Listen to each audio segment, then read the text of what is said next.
오늘 여러분과 함께 나눌 이야기는 우리 삶에 깊은 울림을 주는 하나의 질문에서 시작합니다. 혹시 당신의 능력을 훨씬 뛰어넘는 도저히 감당할 수 없을 것 같은 과업 앞에 서본 적이 있으신가요? 준비되지 않은 상태에서 거대한 책임과 마주했을 때의 그 막막함을 느껴보신 적이 있으신지요? 놀랍게도 이러한 감정은 약 2000년 전 예수님의 첫 제자들이 끊임없이 마주해야 했던 현실이었습니다. 오늘 우리가 함께 살펴볼 이야기는 바로 그들에 관한 것입니다. 예수님께서는 왜 평범하고 심지어 부족해 보이기까지 한 그들을 택하셨을까요? 그리고 그들을 통해 무엇을 이루고 싶으셨던 걸까요? 이야기에 귀 기울이시기 전 잠시 시간을 내어 이 채널을 구독하고 좋아요를 눌러주시면 감사하겠습니다. 여러분의 작은 손길 하나하나가 이 귀한 말씀이 더 많은 이들에게 전해지는 통로가 됩니다. 여러분의 삶에 하나님의 크신 은혜와 평강이 함께하기를 기도합니다. 1세기 예수님을 따르던 이들, 특히 그의 가장 가까운 제자들을 당혹스럽게 만들었던 한 가지가 있었습니다. 그것은 바로 제자들의 능력에 대한 예수님의 터무니없어 보일 정도의 큰 기대였습니다. 예수님께 주어진 시간은 길지 않았습니다. 그래서 그는 제자들을 매우 빠른 속도로 훈련시키셔야 했죠. 예수님은 12 제자들을 그들이 아직 준비되지 않은 상황, 감당하기 벅찬 상황 속으로 계속해서 밀어 넣으셨습니다. 성경을 읽다 보면 제자들이 허둥지둥하며 어찌할 바를 몰라 하는 모습이 때로는 우스꽝스럽게 느껴지기까지 합니다. 심지어 많은 경우 그들은 처참하게 실패하기도 했습니다. 예수님께서 무언가를 하라고 명하시거나 어떤 상황에 그들을 두셨을 때 그들은 도저히 못하겠습니다 라며 주저앉았고 결국 실패로 끝나곤 했습니다. 이런 일은 반복해서 일어났습니다. 어쩌면 그들은 처음부터 이런 상황을 예견했어야 했는지도 모릅니다. 우리에게 잘 알려진 이야기, 예수님께서 그의 제자들을 처음 부르시는 장면을 떠올려 보십시오. 그가 베드로와 안드레, 야고보와 요한을 부르셨을 때를 기억하십니까? 그들에게 예수님은 이렇게 말씀하셨습니다. 나를 따라오너라. 내가 너희를 사람을 낚는 어부가 되게 하리라. 참 이상한 말씀이죠. 사람을 낚는 어부라니요. 그런데 이 말씀이 특별히 더 이상하게 들리는 이유는 그들이 바로 그 전날 밤새도록 물고기를 잡으려 했지만 단 한 마리도 잡지 못했기 때문입니다. 물고기조차 잡지 못하는 어부들에게 예수님께서는 걱정하지 말아라. 나를 따르면 너희는 사람들을 낚게 될 것이다 라고 말씀하신 것입니다. 저희는 물고기 잡는 것도 힘든데요 라고 생각했을 그들에게 예수님은 괜찮다고 우리가 함께 해낼 것이라고 격려하셨습니다. 시간이 흘러 또 다른 일이 있었습니다. 평생을 바다와 함께 살아온 그들이었지만 예수님께서는 그들만 배에 태워 갈릴리 호수 건너편으로 노를 저어 가라고 하신 적이 있습니다. 하지만 그들은 그 짧은 거리조차 제대로 건너지 못했습니다. 그리고 예수님의 사역 막바지에 그는 제자들을 모아놓고 정말 엄청난 비전을 선포하십니다. 내가 진실로 진실로 너희에게 이르노니 나를 믿는 자는 내가 하는 일을 그도 할 것이요 또한 그보다 더 큰 일도 하리니 제자들은 속으로 생각했을 겁니다. 아니, 그럴 리가요.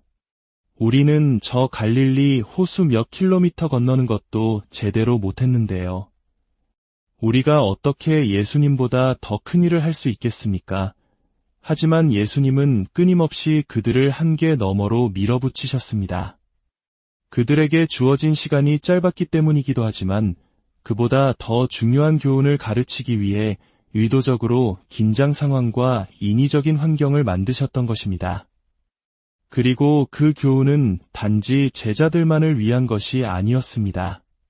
그것은 오늘날 예수를 따르려는 모든 사람, 바로 저와 여러분을 위한 교훈이기도 합니다. 이러한 가르침의 가장 대표적인 예는 우리 모두에게 익숙한 이야기 속에 담겨 있습니다. 어느 날 오후 예수님께서는 하루 종일 수많은 무리를 가르치고 계셨습니다. 해가 저물기 시작하자 제자들은 예수님께 다가왔습니다. 물론 제자들도 땡볕 아래서 온종일 앉아 있었으니 지치고 배가 고팠을 겁니다. 하지만 차마 예수님, 저희가 배고프니 좀 쉽시다 라고 말할 수는 없었죠. 그래서 그들은 군중을 핑계로 댑니다. 예수님, 이 사람들도 하루 종일 굶주렸습니다. 이들을 마을로 보내 각자 음식을 사 먹게 하시지요. 예수님은 군중을 바라보시고는 돌아서서 제자들을 향해 미소 지으며 말씀하셨습니다. 그들이 갈 필요가 없다. 너희가 그들에게 먹을 것을 주어라. 그 순간 제자들은 분명 이렇게 생각했을 것입니다. 또 시작이시구나. 오늘 우리는 믿음이란 무엇인가에 대해 깊이 생각해 보고자 합니다. 혹시 여러분 중에 기독교인이 아니거나 과거에 신앙을 가졌다가 실망하여 교회를 떠난 분이 계시더라도 이 부분은 매우 중요합니다. 복음서를 읽어보면 예수님께서 1세기 제자들과 오늘날 21세기의 제자들에게 원하셨던 것은 단순히 어떤 교리를 믿는 사람이 되는 것이 아니었습니다. 그분은 우리가 아주 활동적이고 전심을 다하며 치열한 일상 속에서 관계를 맺어가는 살아있는 믿음을 가진 사람이 되기를 원하셨습니다. 우리의 믿음이 단지 머릿속에 머무는 지식이 아니라 삶으로 나타나는 실제가 되기를 바라신 것입니다. 이것이 바로 예수님의 첫 초대가 나를 믿으라가 아니라 나를 따르라 였던 이유입니다. 나를 따르라는 것은 움직이라는 뜻입니다. 이전과는 다른 방향으로 살고 반응하고 행동하라는 초청이었습니다. 물론 시간이 흐르면서 교회는 종종 이 초대의 본질을 축소시켜 그저 믿기만 하면 된다고 가르치기도 했습니다. 물론 예수님께서는 자신을 믿으라고 하셨습니다. 하지만 결코 거기서 멈추기를 원하지 않으셨습니다. 믿음은 따름으로 나아가는 문턱이자 출발점이었습니다. 사실 예수님께서는 사람들에게 자신을 믿으라고 초청하시기 전에 먼저 자신을 따라오라고 초청하셨습니다. 왜냐하면 따르는 것은 실제적인 행동을 요구하고 바로 그 따름의 과정을 통해 하나님에 대한 믿음이 자라나고 확증될 것을 아셨기 때문입니다. 그저 머리로만 믿는 것은 쉽습니다. 따르는 것보다 훨씬 안전하고 덜 수고스럽죠. 아무런 삶의 변화를 요구하지 않을 수도 있습니다. 하지만 예수님께서는 우리가 단지 올바른 진리를 믿는 것에서 그치기를 원치 않으셨습니다. 그분은 우리가 하늘에 계신 아버지, 하나님을 향한 크고 담대한 확신을 삶으로 보여주기를 원하셨습니다. 우리가 일상 속에서 용서하기로 선택하고 친절을 베풀기로 선택하고 어려운 이웃에게 다가가기로 선택하고 관대해지기로 선택할 때, 즉 우리의 활동적인 믿음이 하나님의 신실하심과 만날 때 우리의 믿음은 비로소 성장합니다. 그러나 행동이 없는 믿음은 연약하고 흔들리며 깨지기 쉬운 믿음으로 남게 됩니다. 그래서 우리는 매일 아침 이 질문으로 하루를 시작해야 합니다. 만약 하나님께서 정말 나와 함께 하신다는 것을 내가 온전히 확신한다면 나는 오늘 무엇을 하겠는가? 나는 어떻게 살고 어떻게 반응하고 무엇을 시도하고 무엇을 피하겠는가? 그렇다면 우리의 삶 전체에 걸쳐 이토록 살아있고 견고한 믿음을 키워주는 것은 과연 무엇일까요? 저희가 수년간 수많은 사람들과 나눈 대화를 통해 발견한 것은 하나님께서 우리의 믿음을 성장시키기 위해 꾸준히 사용하시는 5가지 필수 요소가 있다는 것입니다. 그중 첫 번째는 실천적인 가르침입니다. 신앙이 성장한 사람들의 이야기를 들어보면 항상 이런 고백이 나옵니다. 그 교회에 나가기 시작하면서 혹은 그 성경 공부 모임에 참여하면서 저는 처음으로 하나님에 대한 믿음이 제 일상생활과 어떻게 연결되는지 알게 되었습니다. 무엇을 해야 할지, 어떻게 살아야 할지를 구체적으로 배우게 되었죠. 즉, 믿음을 삶으로 살아내는 방법을 배웠을 때 그들의 믿음은 폭발적으로 성장했습니다. 그리고 오늘 우리가 집중적으로 다룰 두 번째 요소는 바로 개인적인 사역입니다. 이것은 다른 사람을 섬기는 것을 의미합니다. 믿음이 성장한 사람들의 이야기에는 거의 예외 없이 자신의 안전지대를 벗어나 다른 누군가를 섬겼던 첫 경험이 등장합니다. 그들은 자신이 준비되지 않았고 자격이 없다고 느꼈지만 마음속의 이끌림에 순종하여 예수님의 이름으로 다른 사람을 섬기기 위해 발걸음을 내디뎠습니다.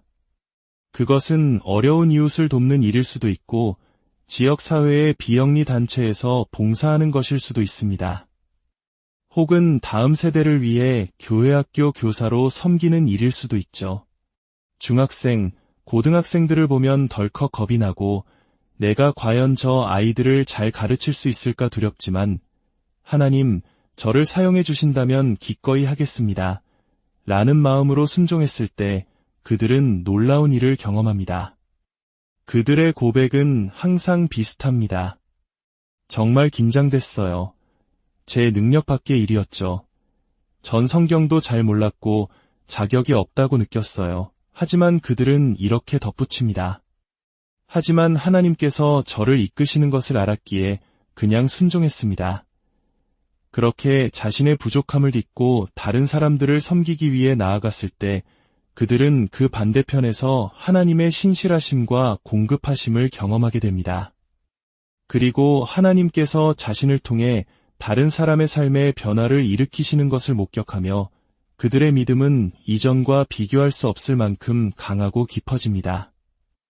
혹시 지금 여러분의 마음속에도 하나님께서 주시는 어떤 이끌림이 있습니까? 무언가를 시작하거나 어딘가에 참여하라는 마음의 소리를 듣고 계신가요? 하지만 그것이 당신에게 어떤 희생을 요구하기에 주저하고 있지는 않으신지요? 그 주저함은 믿음이 없다는 증거가 아닙니다. 그것은 바로 당신의 믿음에 대한 시험입니다. 하나님, 결과가 어떻게 될지 모르겠습니다. 제가 자격이 있는지도 모르겠습니다. 하지만 이것이 주님으로부터 온 것이라면 제가 할 수 있는 일을 하겠습니다. 그리고 오직 주님만이 하실 수 있는 일은 주님께 맡기겠습니다. 라는 고백으로 나아갈 때 놀라운 일이 시작됩니다. 자, 이제 다시 이야기로 돌아가 보겠습니다. 주님, 이 무리가 굶주렸으니 흩어보내 음식을 사 먹게 하소서. 아니다. 너희가 먹을 것을 주어라. 이 사건이 일어나기 직전 매우 비극적인 일이 있었습니다. 당시 갈릴리 지역의 분봉왕이었던 헤롯 안티파스는 세례 요한을 탐탁지 않게 여겼습니다. 왜냐하면 세례 요한이 헤롯이 자신의 동생 빌립의 아내였던 헤로디아와 결혼한 것을 공개적으로 비판했기 때문입니다. 이에 앙심을 품은 헤로디아는 헤롯을 부추겨 세례 요한을 감옥에 가두게 합니다. 그러던 어느 날 헤롯의 생일 잔치에서 헤로디아의 딸이 손님들 앞에서 춤을 추어 헤롯을 매우 기쁘게 했습니다. 술에 취한 헤롯은 소녀에게 무엇이든 원하는 것을 말하라. 나라의 절반이라도 주겠다고 맹세합니다. 소녀는 어머니 헤로디아에게 달려가 무엇을 구할지 물었고 사악한 그녀는 세례 요한의 머리를 쟁반에 담아달라고 청하라고 말합니다. 결국 세례 요한은 감옥에서 참수당하고 그의 머리는 쟁반에 담겨 소녀에게 그리고 헤로디아에게 전달되었습니다. 이 끔찍한 소식이 예수님과 제자들에게 전해졌습니다. 엄청난 슬픔과 충격이었을 겁니다. 제자들은 예수님께서 물을 포도주로 바꾸시고 수많은 병자들을 고치시는 것을 보았습니다. 그런데 정작 자신의 길을 예비했던 가장 가까운 동역자이자 어쩌면 친척이었을 세례 요한을 위해서는 아무것도 하지 않으셨다는 사실에 큰 실망과 혼란을 느꼈을 것입니다. 이 소식을 들으신 예수님께서는 배를 타고 따로 한적한 곳으로 가셨습니다. 슬픔을 이기시고 지친 몸과 마음을 추스르기 위해 홀로 계시고 싶으셨던 것입니다. 그러나 예수님께서 배를 타고 떠나시는 것을 본 무리는 호숫가를 따라 걸어서 그를 쫓아왔습니다. 예수님께서 배에서 내리셨을 때 그곳에는 이미 수많은 무리가 그를 기다리고 있었습니다. 성경은 예수님께서 그들을 보시고 측은히 여기셨다고 기록합니다. 자신의 깊은 슬픔에도 불구하고 그는 그들을 불쌍히 여기시며 그들의 병든 자를 고쳐주셨습니다. 그리고 저녁이 되자 바로 그 유명한 대화가 시작된 것입니다. 주님, 날이 저물었습니다. 무리를 보내 음식을 해결하게 하십시오. 그럴 필요 없다. 너희가 먹을 것을 주어라. 요한복음에 따르면 예수님께서는 제자들을 시험하시기 위해 이 말씀을 하셨다고 합니다. 그는 이미 자신이 무엇을 할 것인지 알고 계셨습니다. 하지만 그 짧은 시간 동안 제자들이 자신을 신뢰하도록 가르치고 싶으셨습니다. 그들이 자신의 부족함 속으로 발을 내디뎌 오직 하나님만이 하실 수 있는 일을 신뢰하도록 훈련시키고 싶으셨던 것입니다. 그때 제자 중 한 명인 안드레가 말합니다. 예수님, 여기 한 아이가 보리떡 5개와 물고기 2마리를 가지고 있습니다. 하지만 이 많은 사람에게 이것이 무슨 소용이 있겠습니까? 보리떡 5개와 물고기 2마리. 수천 명의 굶주린 무리 앞에서 그것은 아무것도 아닌 것처럼 보였습니다. 그러나 바로 그때 예수님께서 하신 말씀에 주목해 주십시오. 이 말씀 속에 모든 문제 해결의 열쇠가 담겨 있습니다. 예수님은 미소 지으며 말씀하셨습니다. 그것을 내게 가져오너라. 그것을 내게 가져오너라. 어린아이의 작은 도시락 하나. 예수님은 그것을 가져오라고 하셨습니다. 바로 여기에 우리 모두를 향한 초청이 있습니다. 우리도 마찬가지로 각자의 떡과 물고기를 가지고 서 있습니다.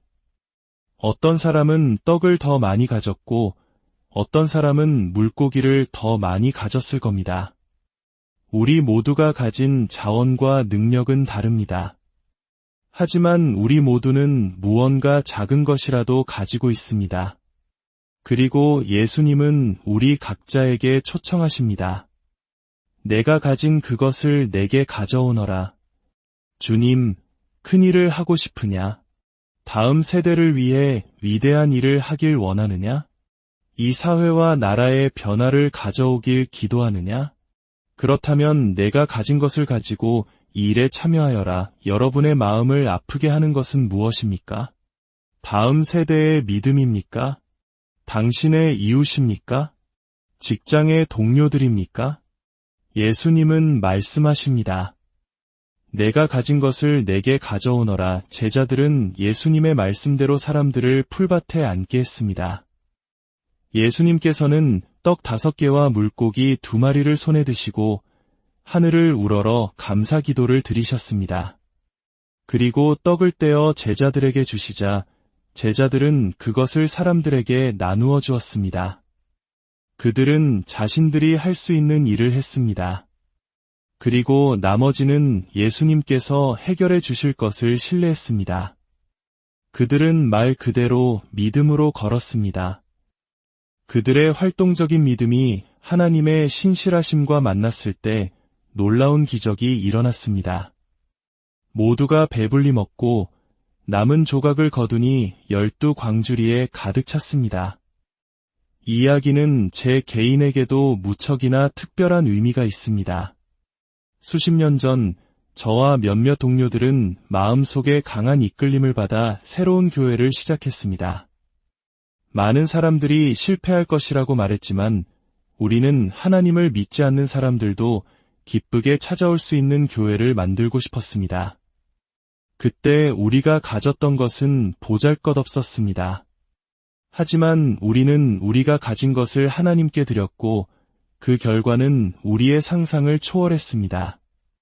수년 전 제 아내와 제가 위탁 부모가 되어야 한다는 마음의 이끌림을 받았을 때도 마찬가지였습니다. 저는 너무 바쁘고 자격이 없다고 생각했습니다. 우리가 가진 것이라고는 비어있는 방 몇 개와 약간의 재정적 여유뿐이었습니다. 하지만 우리는 주님, 저희가 가진 것을 드립니다. 라고 기도하며 순종했습니다. 그 순종을 통해 제 마음과 믿음에 일어난 변화는 말로 다 표현할 수 없습니다. 사랑하는 여러분, 이것이 바로 하나님의 방식입니다. 세상은 이렇게 변화합니다.